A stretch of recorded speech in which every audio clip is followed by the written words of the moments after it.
As the autumn semester painted the college campus in oranges and browns, a chilling whisper swept through the student body, one that turned the rustling leaves into murmurs of unease. I was a junior, immersed in academia, my world a cycle of lecture halls and library stacks. The story that unfolded turned my haven of knowledge into a landscape of paranoia. It began subtly, with personal items going missing from my dorm room. A pen here, a notebook there. I blamed my roommate, or my own absent-mindedness. But the gut feeling that something was amiss began to grow as the leaves fell.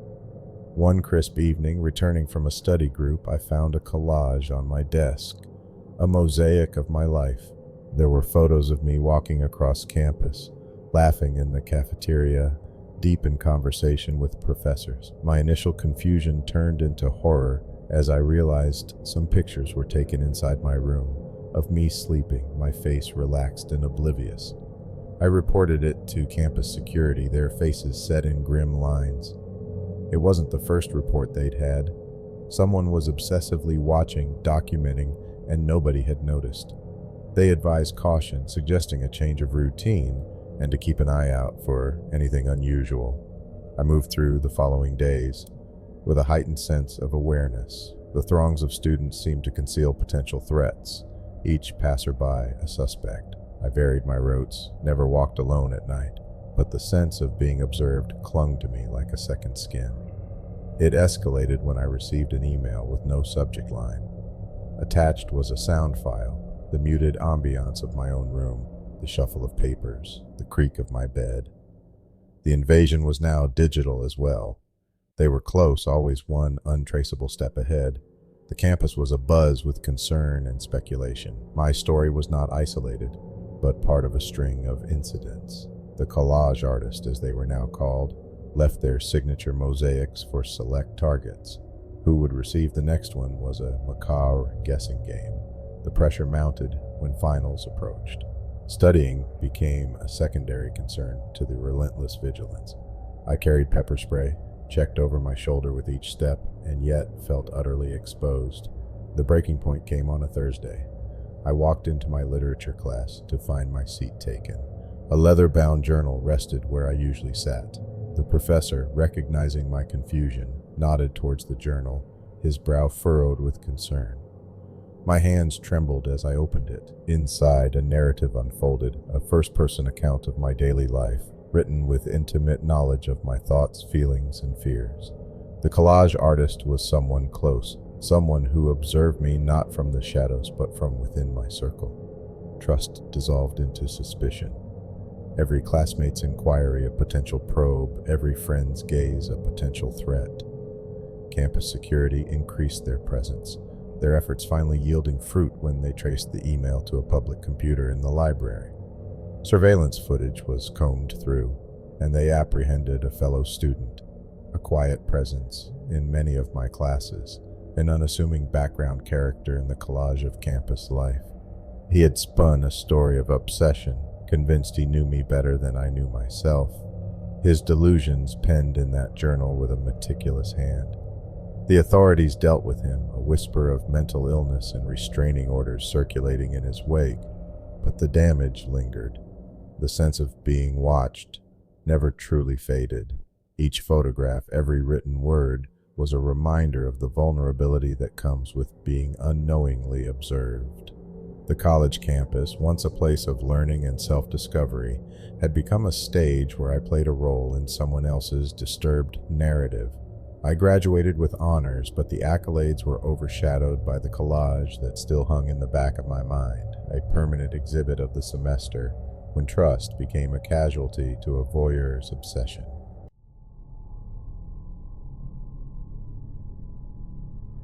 Every day on the campus had the same reassuring rhythm. The morning rush to the first lecture, the midday lull under the oak trees, and the soft evening hum of studious intent. I always thought of college as a sanctuary until the day I became bound to its darkest secret. The day started typically, but I noticed my roommate's gadgets strewn about, which was unlike her meticulous habits. It piqued my curiosity, but I dismissed it, thinking maybe she was just late to class. I grabbed my books and shut the door, unaware that it was the last normal moment I would experience. I had spent hours in the library, poring over texts for a thesis that felt like it would never end. The library was usually a cocoon of solace, but an unsettling feeling crept over me. It was as if the rows of books whispered secrets not meant for mortal knowledge. The day's unease reached a crescendo when I returned to my room and found a note under the door. "Meet me in the electrical room, alone. It's urgent." I knew I should have ignored it, but curiosity won over caution. The electrical room was a forbidden area, shrouded in rumors of accidents and old college myth. I slipped inside, the heavy door clanging shut behind me, echoing through the silent, sprawling wires and circuits that breathed life into the campus. The only light flickered from a naked bulb, casting long shadows that danced along the concrete walls. "Hello?" My voice felt like an intruder in the stillness. No answer. As my eyes adjusted, I saw another note, with my name scrawled on it. As I bent to pick it up, a sharp pain exploded on the back of my head, sending me spiraling into darkness. When I came to, the dim room swam into focus. Panic clawed at my chest as I realized I was bound to a chair, zip ties biting into my wrists and ankles. The electrical hum seemed to laugh at my attempts to scream through the gag in my mouth. No one knew I was here. Hours must have passed, or perhaps minutes' time warped into a meaningless stream. Then footsteps approached, slow and deliberate. A figure stepped into the light, a fellow student whose name never reached my conscious mind. His eyes, though, I could never forget. They held a void no study could explain. He spoke of a plan, a delusion of connection and attention, all centered around me, the perfect, unsuspecting subject. He spoke of his work, how he had been moving my things for weeks, how he'd watched and waited. He needed me to be part of something twisted, something that would leave the campus in a state of fear, and him a legend in the shadows.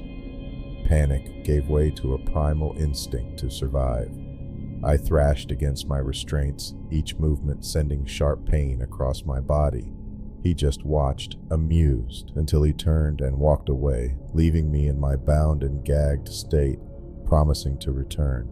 In that electric tomb, I writhed against the ties, feeling them give just a fraction. It was enough to wedge a sliver of hope into my mind. I worked at the zip ties, my skin raw and bleeding, until finally one snapped. Freedom was painful, but I used the agony to keep alert. I staggered towards the door, my body screaming in protest. It was locked, of course. Desperation led me to the control panel. My fingers fumbled over switches and buttons, anything that might signal to the outside world. Suddenly, the campus outside erupted in chaos, lights flashing, alarms blaring. The distraction was enough. The door burst open as security guards rushed in, drawn by the commotion I had created. They found me there, collapsed by the doorway, a puzzle of pain and relief. The campus was alive with questions and confusion. But he was gone, melted into the chaos he had intended to create with me at the center. The days that followed were a blur of reports, of counselors speaking in soft tones, and friends with wide, disbelieving eyes. The college tried to tighten security, to assure us all we were safe. But as the story spread, it seemed to feed the legend, and whispers of the event were tinged with an air of morbid fascination. I left soon after, the campus sanctuary now a place of twisted memories. They say he was never caught, that he vanished like a specter after the event, leaving only the chilling legacy of his actions. Now, far from the ivied walls and hallowed halls, I still wonder if he's out there seeking another chapter for his disturbed tale. I'm no longer a part of that world, but the scars, the terror, and the will to survive, those I carry with me always.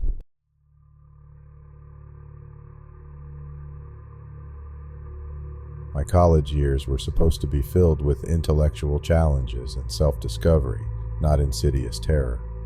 But as I sit here, the glow of my laptop casting long shadows on the walls of my room, I can't help but relive the events that turned my sanctuary of learning into a stage for a real-life nightmare. It was my sophomore year at an esteemed university known for its beautiful campus, draped in centuries-old ivy. Everything was picturesque, But underneath that facade, something sinister lurked. I first felt the ripples of unease during an evening walk through the sculpture garden. The feeling was ephemeral, like the brush of a shadow against my consciousness, leaving a trail of discomfort I couldn't quite shake off. Days melded into weeks and the sensation grew stronger. I'd return to my dorm to find my things subtly out of place. My textbooks stacked differently, my pens scattered when I had left them in a cup, my digital clock blinking as if after a power cut, except there was none. Each incident on its own seemed inconsequential, but together they formed a pattern that made my skin crawl. I sought solace in my friends, but even as we laughed and studied together, I'd catch myself scanning the room, searching for something amiss. It was then I noticed the messages. They started as notes, slipped under my door, cryptic and unnerving. "You're so interesting when you're concentrating," one said. "I love the way you chew your pencil when you're thinking," read another. It was clear someone was watching me closely, too closely. Complaints were lodged with campus security, but without evidence. They were little more than concerned shrugs and uniforms. The notes became more frequent, their words threading through the very fabric of my daily routine. Each message a silent whisper that I wasn't alone. I stopped walking alone, avoiding the dimly lit paths I once admired. I retreated into myself, my studies becoming both my escape and my prison. Friends commented on my jumpiness, but how could I explain that I felt hunted, that every shadow and every sound seemed to carry the weight of a gaze I could never locate? My academic performance began to falter under the strain of sleepless nights. The sanctity of my room, once a retreat, now felt like a stage where I was constantly on display. I was unraveling, threads of sanity slipping through my fingers. Then one evening, as I returned from a late lecture, my heart nearly ceased as I found the door to my dorm ajar. Inside, the air was stale, the silence screaming. On my desk lay a college prospectus with a photograph circled. It was me from the previous year's open day, oblivious and smiling.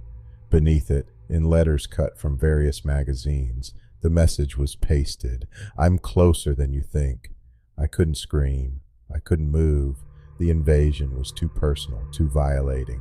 My personal space, my memories, my entire college experience was tainted by an unknown menace that seemed to move through the walls themselves. I demanded a room change, moving into a new building with stricter security, but the fear never abated. It clung to me, a cloak woven from threads of paranoia. My new room became a fortress, my habits erratic, as I sought to avoid any semblance of routine that could be tracked or predicted. The emails began to arrive shortly after, sent from untraceable addresses, each containing nothing but a single high-definition photograph of places I'd been: the library, the cafeteria, the quiet bench where I once loved to read. The watcher, as I had come to call them, was still with me. The final straw came when I received a video file. It was of me in my new room, taken from outside through the slats of the closed blinds. I was sitting on my bed, my face buried in my hands, in an unguarded moment of despair. The implication was clear. There was nowhere safe. I couldn't stay. The choice to leave college was a painful surrender, a dream dismantled by an unseen force. But I couldn't endure being the subject of some twisted surveillance, my life reduced to a series of images and cryptic messages. Now, as I rebuild my life, miles away from that hallowed institution, the fear remains a companion. I've learned to lock doors and scan crowds, to guard my privacy fiercely, but there's always a sliver of doubt, a haunting question. Was the watcher someone I knew? A face in the crowd, a peer in class? Colleges are supposed to be places of growth, but for me, it was where I learned a darker lesson, that sometimes the most terrifying intrusions are not those that break the skin, but those that silently fracture the spirit, leaving scars unseen but deeply felt.